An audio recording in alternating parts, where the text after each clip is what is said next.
నమస్కారం ఘంటారావానికి స్వాగతం. ముందుగా ప్రధాన అంశాలు.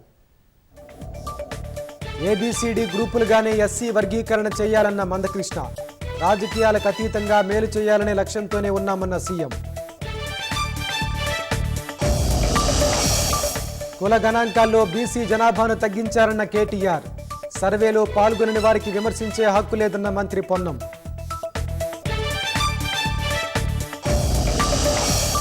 వేసవిలో డిమాండ్కు తగ్గట్టుగా విద్యుత్ సరఫరా చేయాలన్న భట్టి. అధికారులు సిబ్బంది నిరంతరం అప్రమత్తంగా ఉండాలని సూచన.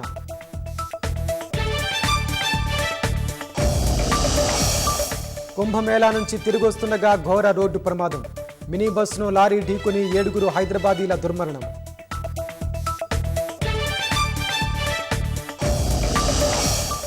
జేఈఈ మెయిన్స్ మొదటి సెషన్ ఫలితాల విడుదల.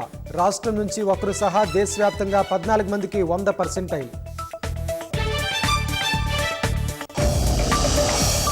భారత్ తనతో పాటు ప్రపంచ వృద్ధిని నడిపిస్తోందన్న ప్రధాని. ఏఐ విషయంలో దేశాలన్నీ ఐక్యంగా ముందుకెళ్లాలని పిలుపు.